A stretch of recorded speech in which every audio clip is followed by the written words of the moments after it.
Yes, people. Today we're going to be talking about the mistakes that I made, or rather, a system that I used to be able to buy multiple properties by the time I was 24. Now, what you're going to find is that there are a litany of mistakes that we all make. I've made them. If you're watching this and you are yet to secure some type of property deal, you've probably made one of these mistakes or are making them currently. And I'm going to bring your attention to what they are because I used to do it all the time, which is why I know what it is. So bring your attention to what they are. What I did, basically, or rather the system I implemented to ensure that I no longer made these mistakes, which put me in a position to be able to buy multiple properties by the time I was 24. Now, there is a saying, I believe it's by James Clear, the author of Atomic Habits. He said that we don't rise to like the strength of our habits or something. We fall to the level of our systems.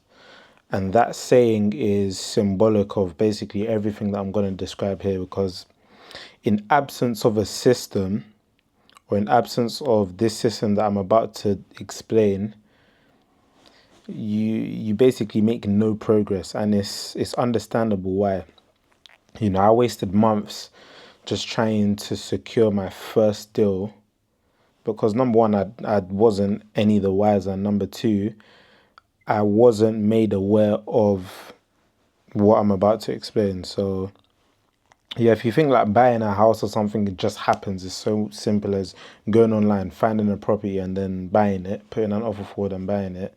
There's so much more to it. At a high level, it's simple. It's not complicated. It's not rocket science. But if you don't break down and understand each individual step, then you're going to be stuck wasting time like I was. So in the next 20 or however many minutes, I'm just going to show you the exact system that I use and how you can start implementing it today.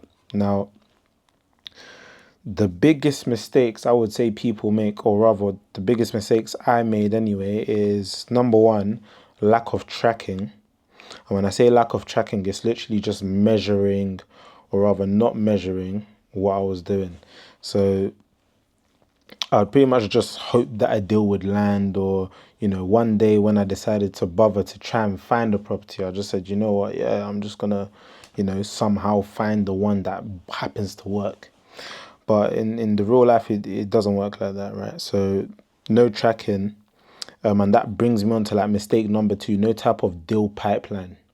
And this is the key ingredient, or rather the key vehicle that will get us to the success when it comes to the property stuff. So no deal pipeline. In absence of a pipeline as well, depending on your personality as well, me, I'm very oriented on, I'd like to say like information and precision, right? So that led to me over analyzing deals for God knows how long. And the reason why they call it like paralysis analysis, right? The reason why it's so dangerous is because it deludes ourselves into thinking that we're making progress. And in absence of the previous step that I mentioned, so no deal pipeline, right? If you're just spending too much time on any particular deal, over analyzing, you think that you're making progress, but in the grand scheme of things, you're not really making any meaningful progression towards getting a deal. So that's another one. That's probably the biggest one as well, especially at the start when we're unclear, or maybe we're lacking in confidence of what does a deal need to contain in order for us to move forward on it. So we spend time over analyzing in the hopes of this action basically giving us the comfort or the confidence to be able to move forward, but oftentimes it just doesn't. It's a what do they call it? It's a self-fulfilling fallacy. I think that's the saying. Probably that, but winging it is another one. So having no clear, cohesive steps to follow and just going with the flow, or listening or following your emotions. I've been there, it's normal. And then lack of volume, finally. This is key. So those of you that have like sales backgrounds, you would be more familiar with like pipelines or maybe funnels, as they're often called in sales. And the key things to understand, especially when you're looking at a property deal, is that it's all ultimately just sales, right? You need to treat it like that and treat a pipeline like a funnel. So you've got the top of the funnel. If you think about what a funnel looks like, right? It's slim at the bottom, thick at the top. Pause. So at the top of the funnel, you've got in the sales context, let's just say like you're trying to sell something and naturally you'd reach out to, let's say like 100 people, right? So you've got 100 bits of data at the top of the funnel.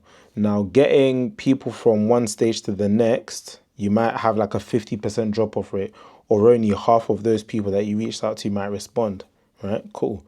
So naturally it's getting smaller and smaller. Now with each subsequent step, progressing them to the next stage and the next stage and the next stage will shrink down the number of, let's say, prospects that you have, until you get to the one, maybe the two or the three, or however many it is, that end up converting and making money, right? So that's how funnels basically work. And in this context, so with building out a pipeline, like a deal pipeline is what I call it, you're able to essentially track everything that you need to, from top of funnel to bottom of funnel. Top being like a potential deal, basically. Bottom being a deal that actually materializes, right? And when implementing this style of tracking, this methodology, basically, you can no longer fool yourself into thinking that you're doing things that you're not. That's what I found. So when we don't have some type of, I don't know whether to call it like a feedback loop or something, right? There's no element of growth pretty much. So with the deal pipeline, because the information is right in front of you, right? Like when I had started using it way back when, I was able to literally track, okay, I looked at this property. If I'd only looked at one, then it's like the pipeline is empty. I've only got one thing there. Right? And it's like that's saying what gets measured gets improved, what gets tracked gets done. If you're not tracking it, then 9 times out of 10 is not going to get done. It's the reason why even when, when you're trying to lose weight, for example, people like count your calories, etc. and stuff, because when you count the calories, it brings your attention to like, shit, what am I actually eating? But when you're not, it's like, cool, you can have a cake here, this and that, and you're not really aware of how much you're eating. So it's the same with this. I promise you, like you can try it today, right? If you're looking for deals, typically you might just go online and look at maybe one or two or whatever. Cool, go about your day. Spend however many minutes analyzing them and then think that you've made progress. But with the deal pipeline, if the pipeline is empty, you're gonna be like, shit, I need to fill this bitch up. Like I need to get stuff in there. So you can no longer just like waste time either brainstorming or over analyzing any one particular deal. So yeah, life is often better remembered. So we think that we've done more typically than we actually have when it's all in our head. So by putting it out there on paper or some type of tool, you can no longer delude or lie to yourself. So that's it. Now, with these pipelines, how typically I structure them is you've got like stage one, which is deals that you're interested in, deals that might work. If you're looking at flip opportunities, deals that might have flip potential or potential for you to make money on it. It's important to note that at this stage, so stage number one, you don't need to have any crazy details, or they don't really need to stack at this stage, right? Because it's the top of the funnel. It's just filling it. Now, progressing it to the next stage, this is like interested ones. The next stage, ultimately, it's up to you and how in depth you want to make this. But for me, I go from like interested to numbers that either like work or things that you're basically like able to view, if that makes sense. And how I determine whether something is worth viewing is whether the numbers that I've ran are in and around the region of something that would get accepted. If you're at the start and you want to view properties, then by all means, you can view them first and then run your numbers after. But how I like to do it now, so I'm not wasting time, is gauging where my offer needs to sit for it to work for me. Now, caveat, you're never really going to know the exact number until you've got like in-depth build quotes, depending on the scheme, like the size of the project that you're looking to do, will determine whether like you need to involve architects and all that type of stuff. But at this stage, it's just kind of guesstimating, right? So if something is up for 300 and for the deal to work for me, I need to get it at like 180, highly unlikely it's going to happen, but I'll still shoot my shot anyway and find out. And then if I call and say, my offer will be in and around this region, is it worth me coming to view? If they say no, move on. Still keep it in the pipeline and just put it on like follow up, like make a note saying, they wouldn't accept offer of blah, blah, blah, follow up, and that type of thing. So you've got stage 1 interested, stage 2 like viewing, stage 3 offer, like to make an offer basically. All right. And then after that, stage 4, it could be ones that need to be followed up with or so on and so forth. And then further down, stage 5 or whatever, you've got like completed or whatnot. And what you'll find is at stage 1, you might have 50. Stage 2, the ones that you progress to actually view might only be about 20 of them. The next stage in terms of the ones that you offered on, to be fair, you should actually offer on everything, like put some, whether it's a formal offer or not, like you should still try and see whether the offer that you can make would get accepted or not. But what you'll find is this will be less than the 50 and the 20, maybe only like 5 of them. And of the ones you've offered on or whatever, maybe only 2 actually get accepted. So once you've got enough data, you'll end up finding that, okay, cool, for every 50 properties I find, I get 2 accepted, right? And then that becomes the benchmark that you need to pretty much strive for. And very, very, very, very fast, I should say, you'll realize that spending too much time on any one deal hurts you, because you need to get to 50, rule of thumb, right? You need to get to the 50 to get the 2 accepted. So the more time you spend on any one deal means that you're just going to have to invest more and more time, right, in order to get to the required goal. So what you'll find is that you become much more efficient and quick with running your numbers, analyzing deals, etc. Naturally, it's not an overnight process. At the start of anything, we're gonna be slow. We're gonna make a ton of mistakes. I still make mistakes to this day, but the more we do it, the faster and more efficient we become. And by utilizing tools like these, it just helps to make that process more expedited, if that makes sense. So ways that you can make it more sustainable. To be fair, actually, an idea just came to mind now. Maybe I should have just done like a screen recording, like a Loom, and showed you on the actual sheet. But there's many ways that you can go about building a deal pipeline, whether it's like a simple Google sheet, like an Excel sheet, and building it out on there, whether you use some type of project management software like a Trello board or ClickUp or, one of these project management softwares, whether you actually use, I know there's certain platforms like, Forgive me for forgetting the names. Like Property Engine, for example, right? If you get a certain subscription, they allow you to make use of their deal pipeline software and stuff like that. So whatever floats your boat and ultimately works for you. But a key is to just make it easy to start, right? Because half of the battle is in just getting started.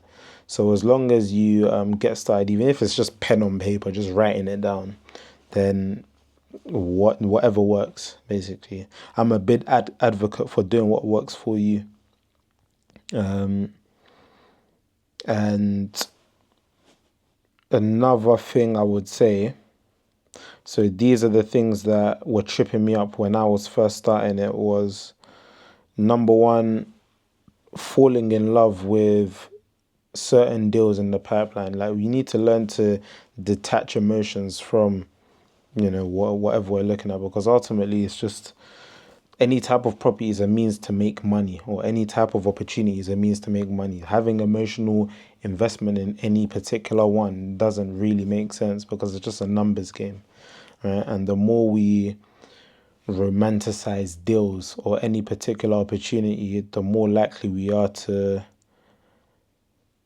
almost try to deceive and lie to ourselves by massaging numbers and making it seem more lucrative than it actually is and stuff. I've done it before, so yeah, just focus on the actual pipeline progression and being objective with the numbers of those deals.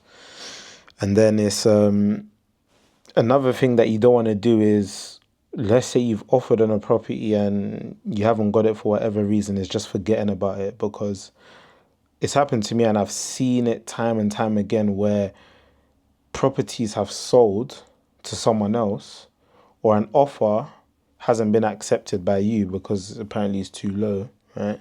But down the line, let's say a couple of months down the line, it ends up either coming back on the market, I should say, rather, or the offer that previously once was rejected was now accepted.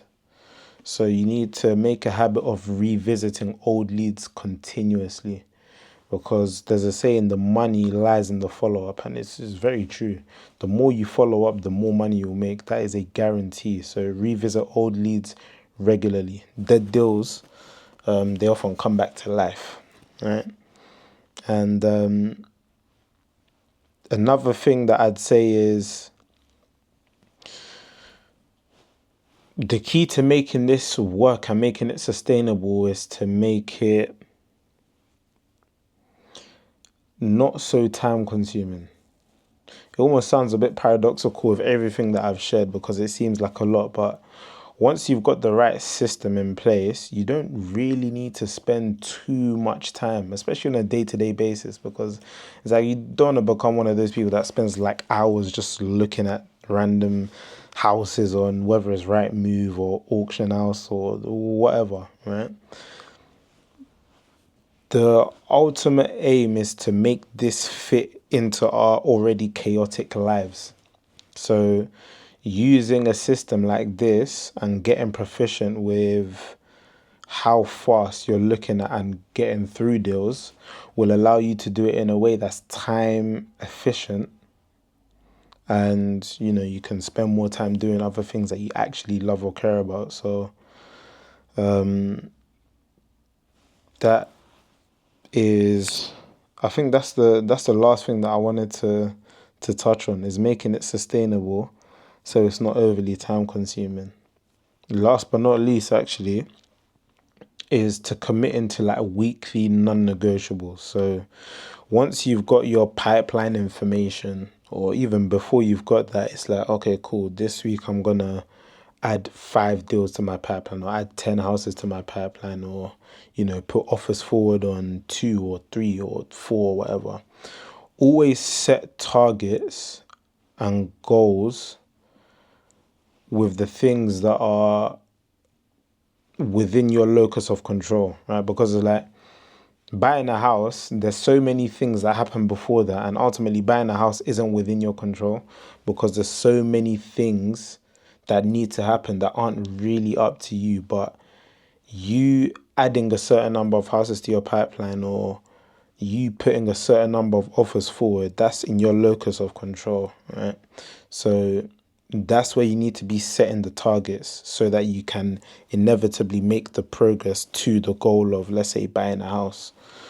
And that's something that you need to get clear on and wrap your head around, because I used to have a lot of frustration in trying to set goals ultimately that lied out of my control, but it's because I didn't understand the concept of having targets and, let's say, like day-to-day tasks that I could do that are within my control, that ultimately, if I keep on doing them, will result in me attaining the elaborate goal.